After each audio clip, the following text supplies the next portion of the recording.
площадку, ну как, ну площадку,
Пока нравится, буду тоже здесь.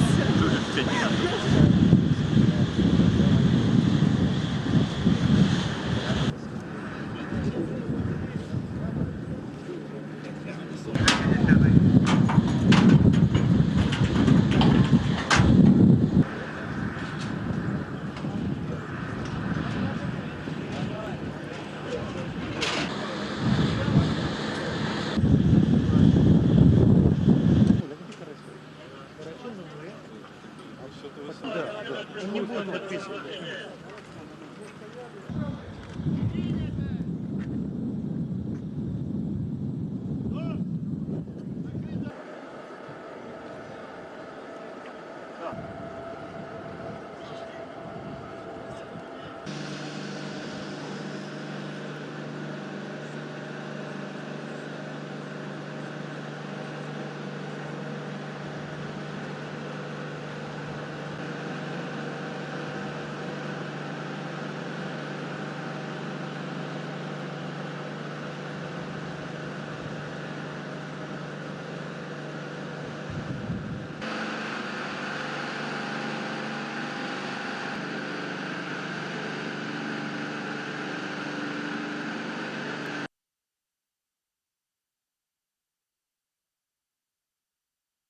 America's been to the space shuttle program and is now giving it up. The Russians have just kept doing the same thing.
Bill Gerstenmaier, Associate Administrator for Space Operations.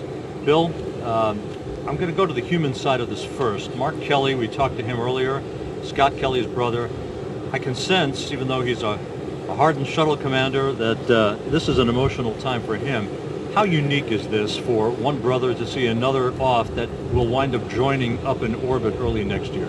Yeah, I think it's really special. We talk a lot about ourselves being part of the human spaceflight family, where we think of each one of us as a member, a family member. We grow close to the workers we work with every day, but I think there's also a special tie of someone that's really grown up as kids together, especially Mark and Scott growing up as boys together, and then to get a chance to see this activity here at the launch pad and to see his brother get ready to go fly and to think about his own training. He's in the middle of his training for the AMS flight, STS-134, so Mark's got that on his mind. He gets to see his brother fly, and then eventually he'll get to see his brother in space. So it's a pretty special event when you get to see your brother go fly and then go get to be with him on orbit and actually experience Space Station with all its glory together as a family, a real family. Monday marked the 53rd anniversary of the launching of Sputnik, which started it all in 1957. We're 6 months shy of Gagarin's 50th anniversary of his launch, right here. How does that strike you? It's amazing to me. I go out to the launch pad and I look at the swing arm, and on the swing arm it shows the symbols of each of the launches from the pad, and two of the special ones are the Sputnik launch and then Gagarin's launch. And that's just amazing to see that, and to see the engineering that went into this launch pad, to see the rocket installed, to see the teams work with the umbilicals and hook things up, and to think that the same basic philosophy was used way back when with Gagarin's flight is just phenomenal to me. And it's amazing to see the history, to see the continuation and how they continue to improve slowly over time, make incremental steps, but continue to make the systems better. And we look at this Soyuz, and on the outside it looks like the same Soyuz, but as we've heard and know that this has got the new control system in it, the new cockpit, it's a Soyuz 701, a new series Soyuz. So again, the progression changes and things continue to get better as they improve things and move towards the future. While we're talking anniversaries, again on this same launch pad behind you, we're coming up on the 10th anniversary of the human occupancy of the International Space Station, Expedition 1. It's hard to believe it's been a decade. In your mind, how amazing has this journey been over the past 10 years to get the space station to where it is today, continued occupancy, unbroken, and the future that lies ahead? I think it's pretty phenomenal when you think about it. We spent 10 years really assembling this wonderful research facility in space. And the dedication of the team, the drive, the hard times when we had Columbia, it was a tough time to figure out how we're going to keep crews on orbit and keep them safe. We were able to persevere through all that, continue through this period. I then look forward to the next 10 years. The next 10 years will be very challenging in the research environment. It's our challenge now and the team's challenge to focus on that research, to get ready to utilize this truly international, wonderful facility in space to gain research. So as amazing as the engineering accomplishment was over these past 10 years, I look forward to the research accomplishment in the future 10 years to even be greater. So I look to be here maybe 10 years later looking back, and we can marvel at what the space station has shown us, how it's helped people on the Earth, it's changed our perception, it has shown that space can be used for mankind. It's a facility, it's a research capability that will bear huge benefits to mankind on the Earth. So I look back to the past 10 years, but I look even harder to the 10 years in front of us, and the exciting time is in front of us. The research period will be every bit as exciting and yield real results for us here on the Earth. And Bill, finally, Scott Kelly and Alexander Kaleri, Alex Skripochka, they arrive on the station this weekend to begin a half year of some of the busiest activity that we will ever see, including visiting vehicles hither and yon. I mean, almost every week there's going to be some major activity. Your thoughts on how Expedition 25 and 26 will unfold in terms of its complexity? Yeah, I think it's very interesting. We're kind of winding down the shuttle program, so we'll potentially see, the 2 more shuttle flights, maybe 3, and then those are exciting. But then the other flights, there's 17 flights to station next year, an extremely busy time in terms of vehicles arriving. I think the AMS coming to space station is another very unique piece of research on board space station that allow us to look at high energy particle physics, allow us to look back towards the Big Bang with a unique experiment that can only really be done on space station. It's also kind of surreal for me as we sit here at this launch pad and I watch this vehicle get erected today. I received a text message this morning from KSC. They're busy processing Discovery at KSC, getting it ready for its launch. They're just completed refueling activities there. They're hooking up umbilicals. So here we are, worlds apart. At Kennedy, we're getting our vehicle ready to go fly, a much more complicated vehicle, but here we are in Baikonur getting another vehicle to fly. So what a great time. That's what the year will represent. Many parallel activities occurring continents away, worlds away, but with a team that is focused both places on the same perfection, the same drive to do exactly, bring out the best of what they can do to make this space station, make our endeavors in space successful. Mike Seferdini, International Space Station Program Manager. Mike, the Soyuz TMA-01M modified Soyuz now on the pad, getting ready for launch in the wee hours of Friday morning. Your thoughts as you watch the rollout today, and we're 6 months shy of Gagarin's 50th anniversary of his launch and the history that we're standing on. Yeah, it is amazing to be here in particular because of this launch pad is the launch pad that Gagarin flew off of. It strikes me when I think about the fact that we're getting closer to the end of assembly and that we'll begin utilization. You know, we think of ourselves kind of slowing down our pace a little bit as we get ready to do utilization, and really this is kind of an indication of the way it's going to be a long term. In order to utilize ISS, we've got to fly off many launch pads around the world. We've got 17 flights in one year this year, and that's going to be almost the norm for us as a program in order to keep the ISS adequately supplied and get all the research done that we need to get done. So it's this is going to become commonplace around the world for us, I believe.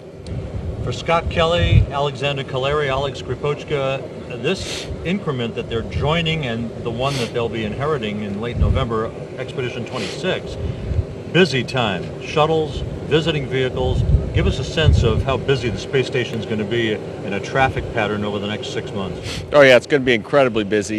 You know, we're not done with assembly yet. We still have to add the permanent stowage module we call the PMM on orbit. And then we have a major payload coming, the alpha magnetic spectrometer, that's going to show up in late February. So those two shuttle flights are part of the mix. Also, late October, we have a Progress. We have the crew, the 24 Soyuz crew, returning at the end of November. We've got Katie Coleman and Dimitri and Paolo flying up in December. Then we have HTV in January, another Progress, an ATV. We've got a couple of Russian segment EVAs at the first of the year and possibly one at the end of this year. All of that leading up to the STS-134 mission, where Scott's brother Mark will come up and they'll be together on orbit. So it's just a remarkably busy period for us. And the 10th anniversary of the human occupancy of the space station is right around the corner. In fact, the day after Discovery launches on the STS-133 mission, November 2nd, will be the anniversary. 10 years ago, Expedition 1 launched from this same launch pad. It's almost hard to believe it's been a decade, and your thoughts on that? Yeah, and remember, this is the beginning of Expedition 25, where we've already actually begun Expedition 25 the way we count. But the 25th Expedition crew, this is an amazing number of crews that have come to visit Space Station and actually live on board. There's been something on the order of 155 crews visit ISS. It's been an incredibly fruitful platform from that respect. And it's the human element that brings us all back home to us. And so I hope we have many, many more visitors to come. And Mike, as the year winds down, your thoughts on what this year meant for Space Station, not only in terms of expansion of science, but to show through the pump module activity that transpired over the summer that you could fix critical spare parts when in a short period of time with all of that replanning that went on. Oh yeah, and that's a very good point. Of course, we have really in our minds transitioned to utilization on board ISS. We've changed our whole focus in terms of when we manifest. It used to be we kept the systems guys would get a certain allocation and we'd protect that, and if they needed more they got it at the expense of utilization. Now we do exactly the opposite. Utilization flies and we work around their needs in order to operate ISS. But when something like a pump module fails, you have to stop what you're doing and replace it. And that was an amazing feat. We learned a lot.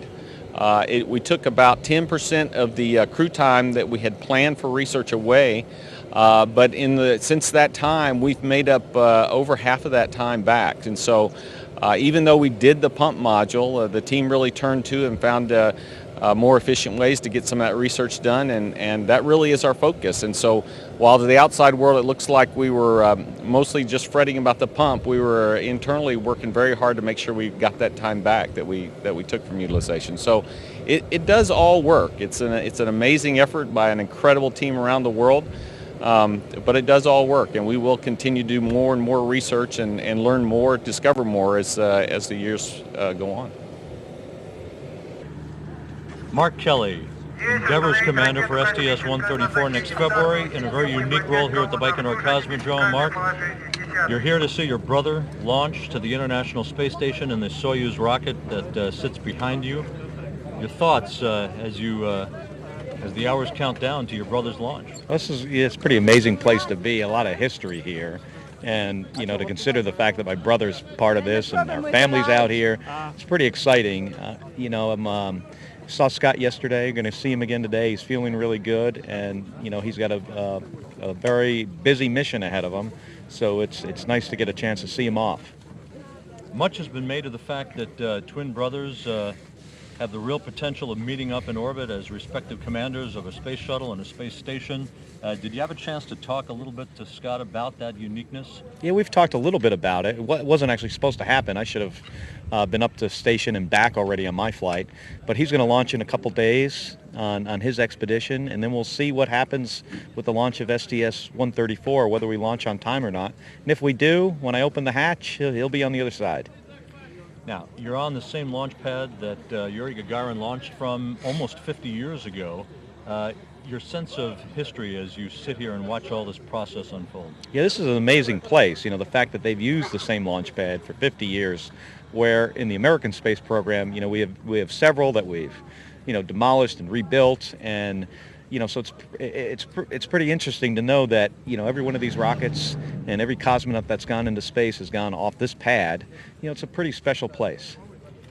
You've seen shuttles roll out, you've seen your own shuttles roll out, but a comparative thought about the way the process works here as opposed to down at the Kennedy Space Center? Yeah, so I've actually never seen the space shuttle roll out, even though, for me, the timing's never worked out. I'm going to try to do that for STS-134. Certainly the orbiter takes a lot longer to get to the launch pad. The Soyuz moves pretty quickly along the railroad track, and they get it out to the pad, and I think shortly they're going to erect it and put it into the vertical, and it's relatively, compared to what we do, is a very quick process. Final question. This must be an emotional time for you and your family members who have traveled halfway around the world to watch Scott take off. Your thoughts as you've talked to your brother, his level of readiness to spend 6 months on the space station, and your thoughts as you see him off. Yeah, he's absolutely ready for this mission. He's been training for this for a long time. He's got a very busy increment. A lot of vehicles arriving and departing, 2 space shuttles, a Progress, a Soyuz, ATV, HTV. He's going to have a very busy flight, so I think for him that's going to go very fast. And if everything goes well, it should be very satisfying. My thoughts is, I kind of know what he's going through. I've flown in space 3 times, never on the Soyuz, but it's exciting for him. You try to make sure you've done everything and you've thought of everything ahead of time. So he's kind of going through that process now to make sure, you don't want to leave anything behind. You get this opportunity once. Any brotherly advice as he prepares to take off? Well, I can't give him Soyuz advice, never having flown on the Soyuz. Just general space flight thing. You got to make sure you're prepared. This is serious business. It's it's difficult. It's very busy, and you really don't want to make mistakes. But he knows all that.